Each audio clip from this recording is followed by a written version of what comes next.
Pessoal, então, eu vou falar um pouquinho para vocês sobre a morfologia da vegetal, tá? Especificamente da raiz, da caule e da folha, tá? Vamos... Ah, a Flávia também está chegando. Todos os alunos hoje, que bom. Ótimo isso. Ó, pela primeira vez na história. Todos Tem os que mandar alunos. ligar a câmera, hein? Mandar ligar a câmera. Isso é muito bom. Então, vamos falar um pouquinho das raízes agora, retomar um pouquinho do que os meninos disseram aí, tá? Só para ficar um pouquinho mais claro, tá? Então, vamos falar um pouquinho das partes das raízes, tá? A raiz, ela tem uma partezinha aqui assim, ó, no finalzinho dela, que é como se fosse um capuz. E esse capuz aqui é o que a gente chama de coifa, tá? Isso. Uhum. Então, assim, a extremidade de uma raiz é envolta por um capuz, tá? Que é denominado de coifa. E qual que é a função dessa extremidade, dessa coifa? Tem função de proteger o tecido meristemático radicular, tá? Que é um tecido que tem um monte de células em desenvolvimento, um monte de células sofrendo, se multiplicando ativamente por mitoses. Então, é um tecido muito sensível e que precisa de uma grande proteção ainda, tá? Então, isso é importante, a gente tá frisando que a coifa ela é muito importante nesse primeiro desenvolvimento, tá? E é nesse meristema que são produzidas as novas células da raiz. E isso vai permitir, vai possibilitar o crescimento e o desenvolvimento da raiz. Logo após a extremidade, a gente tem a região que surgem as células que crescem por mitose, que é essa partezinha aqui em cima, tá? Então, nessa partezinha aqui, e essa parte a gente fala que é a zona de distensão ou zona de alongamento celular, tá? Porque a raiz vai apresentar a maior taxa de crescimento aqui, tá? Então, aqui a gente tem a zona de distensão. Após a zona de distensão, nós temos uma área que tem um monte de cílios aqui, um monte de pelinhos. E essa parte que tem esse monte de pelinhos aqui, que tem essa distensão toda, a gente chama de zona pilífera da raiz, tá? Que se caracteriza, então, por apresentar células epidérmicas, já com um monte de projeções citoplasmáticas bem fininhas e alongadas, que a gente chama de pelos absorventes. E para que serve essa área, tá? Porque é através desses pelos absorventes que a raiz vai absorver a maior parte da água e dos sais minerais que ela precisa. Ok? Tranquilo, pessoal? Beleza. Tranquilo. Tranquilo. E aí, depois, nós temos o quê? A última parte dessa raiz. Essa última parte da raiz é onde vai surgir essas raízes aqui secundárias. E essas raízes secundárias, essa região, a gente chama de ramos secundários, que é onde a gente nota o brotamento de novas raízes, tá? Que surgem dessa região mais interna, da raiz, que a gente chama de raiz principal, e vai ter a função de fazer a sustentação do vegetal, tá? Então, essa raiz principal, normalmente, ela cresce em profundidade, e essas laterais, elas vão crescendo em expansão, o que vai garantir que o tronco não balance, não caia, fique bem seguro, tá?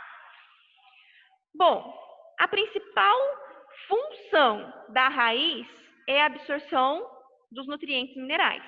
Essa é a principal função dela, tá? Sendo que no solo, ela também é responsável por fazer toda a fixação desse vegetal ao substrato. Então, a gente tem duas funções aí bastante importantes para as raízes, que é a absorção de água e sais minerais e a fixação que garante a sustentação desse vegetal, tá? Alguns tipos de raízes, no entanto, vai desempenhar outras funções, tá? Porque nós temos tipos diferentes de raízes. Nós temos, por exemplo, o que a gente chama de raiz tuberosa, que é o caso da batata, né? O caso da mandioca, o caso do nabo, que eles não têm só essa função de armazenar, de absorver e de sustentar. Eles também têm a função de fazer reservas alimentares, né? Principalmente o amido. Então, essas raízes, elas vão ter outras funções. As raízes respiratórias, que é o que a gente vê lá em ambientes como o caso dos manguezais. Essas raízes respiratórias, elas vão ter função de fazer trocas gasosas, tá? Então, a gente tem muitos tipos de raízes. A sua principal função, claro, é a absorção e a sustentação, mas as raízes também podem fazer armazenar substâncias, como é o caso dos amidos, pode fazer trocas gasosas, como é o caso das raízes respiratórias. Nós temos também o que a gente chama de raízes suporte, que é o que a gente chama de raiz escora, que ela vai aumentar a fixação da planta no solo, tá? Nós temos ainda as raízes aéreas, principalmente existente nas plantas parasitas, tá? Que aí elas vão fazer o estrangulamento do vegetal em que ela parasita, tá? Temos também as raízes sugadoras. Essas raízes sugadoras, essas aí elas matam o vegetal que eles estão parasitando, tá? Porque elas são tão espertas que elas vão, ela pega o alimento pronto da planta hospedeira, tá? Então, as plantas que são parasitas, elas têm essa raiz sugadora. O cipó é uma planta parasita. A erva de passarinho é uma planta parasita. Oi? É uma raiz respiratória. Tá? É uma raiz respiratória. Pessoal, tranquilo por enquanto? Tranquilo. Ok? Tá. Então vamos lá. Agora, isso é o que a gente tinha de raiz. Vamos para outra estrutura fundamental, que é o caule, né? O caule, ele realiza a integração, a comunicação entre as raízes e as folhas do vegetal, tá? Tanto do ponto visual, tá? Como estrutural e também funcional. O caule, ele faz isso, ele faz toda essa comunicação, tá? Então, ele, além de construir a estrutura física, onde se insere as raízes e as folhas, ele também vai ter a função principal dele, que é a condução da seiva, tanto a seiva bruta quanto a seiva elaborada por todo o vegetal. É no caule que nós vamos ter os feixes de xilema e os feixes de floema, tá? Aí o xilema, responsável pela condução de água e sais minerais das raízes para as folhas, e o floema, responsável pela condução da matéria orgânica, da glicose, do produto da fotossíntese, das folhas para as raízes, ok? E aí os caules jovens, eles ainda têm células clorofiladas, tá? Que são revestidas por uma epiderme ali bem unistratificada, e elas ainda têm a função de fazer fotossíntese nesse período, por isso que o caule é verdinho ainda quando jovem, tá? Plantas que apresentam pequeno crescimento em espessura, como é o caso das gramíneas, por exemplo, tá? Elas também apresentam caules revestidos pela epiderme e ainda pode apresentar uma cutícula protetora. Para quê? Para dar a eles maior resistência e maior sustentabilidade, já que eles não vão ter o suber, não vai ter todas aquelas estruturas que protegem um caule mais desenvolvido, tá? Aí, a gente tem o quê? As plantas que crescem em espessura, né? Transformando-se em arbustos ou transformando-se em grandes árvores de grande porte. Aí, essa epiderme, ela vai ser substituída por vários outros tecidos, tá? E aí, esse tecido mais externo, ele vai ser formado por células mortas, que vai ter aquele aspecto áspero, aquele aspecto bem opaco de tronco da árvore. E esse revestimento, que é multitecidual, a gente chama de periderme, tá? Que é o crescimento em espessura do tronco.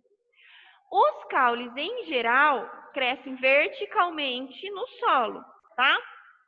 Mas alguns deles podem crescer horizontalmente, tá? E alguns deles podem ser subterrâneos. Nós temos algumas espécies que são subterrâneos, tá? Os caules subterrâneos, às vezes, eles são confundidos com raízes. Mas a gente tem que pensar que eles vão apresentar gemas e eles vão desenvolver os ramos de onde vai surgir as folhas. Não, a melancia, ela não é um caule, não. O caule da melancia cresce horizontalmente, mas não é subterrâneo. Tá? A cebola é um caule subterrâneo. Aí, no caule, vocês têm que lembrar que existem as gemas, tá? O que são as gemas? São formações de células meristemáticas capazes de se desenvolver por divisão celular chamada mitose, tá? Então, eles vão ter um conjunto ali de células meristemáticas que vai dar origem a essas gemas caulineares. Essas gemas, elas podem estar nas laterais e também no ápice, tá? E daí, no ápice do caule, ela vai permitir o crescimento em altitude. E nas laterais, ela vai permitir o crescimento lateral do vegetal, onde vai surgir as folhas, enfim.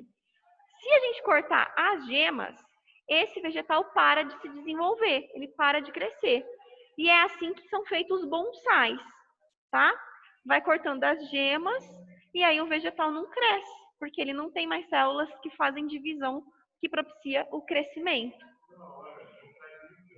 Os bonsais são lindos, né? E é feito assim, eles são feitos os cortes das gemas meristemáticas, que estão localizadas ali na parte do ápice e na parte lateral, e aí eles não vão se desenvolver. Aí a árvore fica pequenininha. Tem que ter um cultivo muito certinho desse bonsai, porque senão ele vai crescer. E se você cortar todas as gemas ao mesmo tempo, o vegetal também morre. Então tem que ter bastante cuidado na hora de fazer a poda de um bonsai, tá? As gemas axilares, elas permanecem inativas durante um período ali, tá? Que a gema do ápice, ela permanece inativa durante um período, mas depois que quebra a sua dormência, ela vai estar se desenvolvendo para o resto da sua vida, tá? Tranquilo? Tranquilo. E aí a gente tem caules diferentes, né? Oi. A gente tem caules diferentes. Ó, a gente tem o caule do tipo tronco, que são caules grandes, são caules bem desenvolvidos, de árvores de grande porte. Nós temos caules do tipo estipes. O que são caules do tipo estipes? São aqueles caules que a gente vê nas palmeiras, tá? Aquele lá é um caule tipo estipe. Nós temos caules do tipo colmo. O que são caules de tipo colmo? Aqueles que têm os gomos, que a gente vê normalmente no bambu. Vocês já viram pé de bambu? Eles têm os gominhos bem certinho, delimitado por nós. Nós temos também os caules que a gente fala de trepadores. Esses caules trepadores é o que a gente vê nas trepadeiras, tá? Aí esses caules, eles normalmente são bem verdinhos também e eles são capazes de realizar fotossíntese, tá? E aí a gente tem, essas são as principais funções aí dos caules. A gente tem também aquele caule que é o caule da cebola, que a gente chama de bulbo. O caule da cebola também é bem legal, a gente tá falando. Enfim, a gente tem uma imensidão de caules aí que não traz agora ainda para vocês, mas é importante a gente tá salientando. E a última estrutura que aparece aí nesse capítulo são as folhas, tá?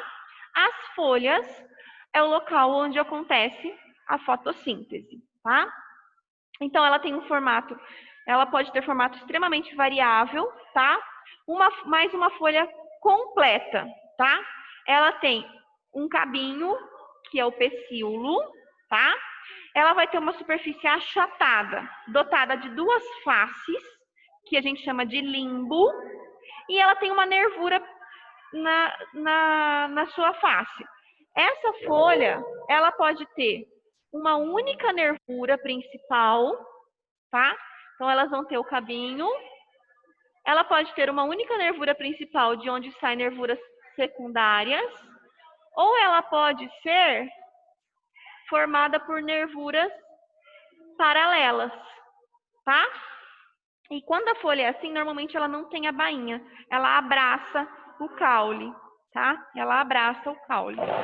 A principal função da folha, o que é? Realizar fotossíntese, né? Então, a gente sabe que elas são especializadas em fazer a fotossíntese.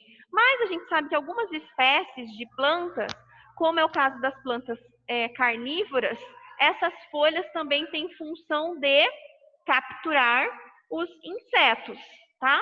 E no caso dos cactos, que a gente não tem folhas assim, elas são modificadas em espinhos, elas vão ter função de defesa, tá? Então, elas têm função de proteção ali do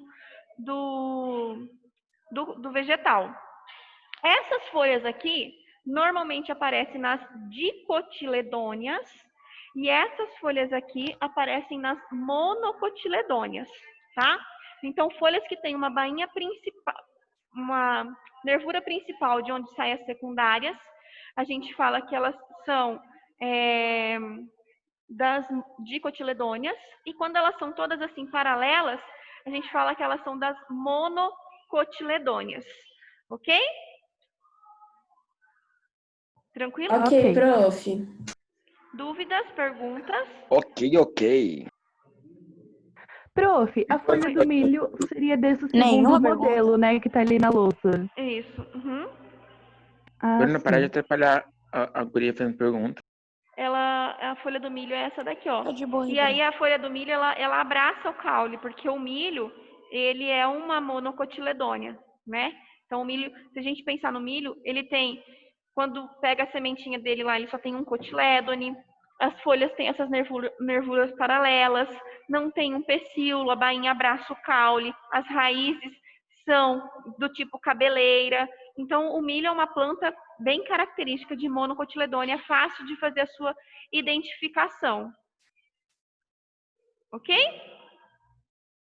Ô, prof, eu Ok. tenho uma pergunta. Não sei se os meninos falaram no trabalho, Hum. mas pra que serve a cabeleira do milho? Porque ele tem um monte de cabelo. É o sistema reprodutor do milho. Que chique. Tudo bem, então, era só isso. É o sistema reprodutor do milho. Deixa eu ver se falta mais alguma coisa eu falar aqui para vocês. Atrás das modificações foliares, que é o caso que algumas folhas elas podem ser dotadas de cores, principalmente para atrair os polinizadores, né?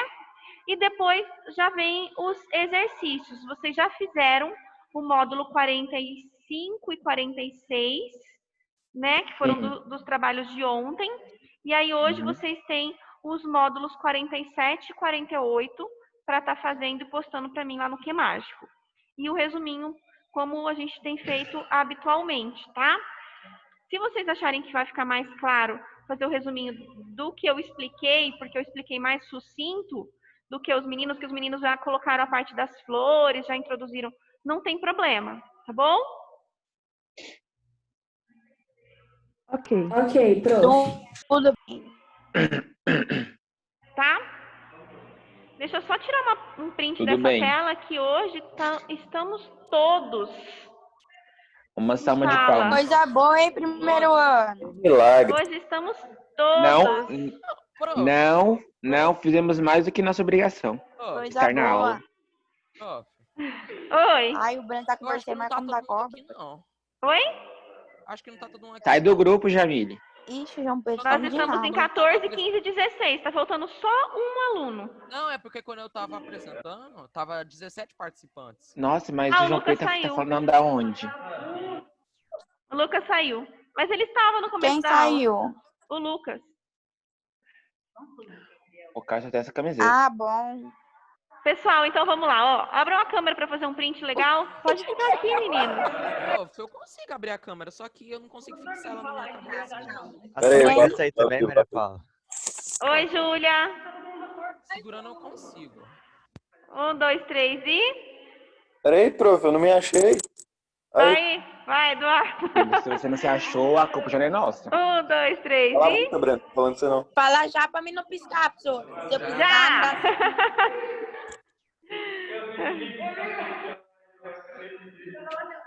Tá bom, Gabriel, já Ai, tirou o gente. Eu print. pisquei.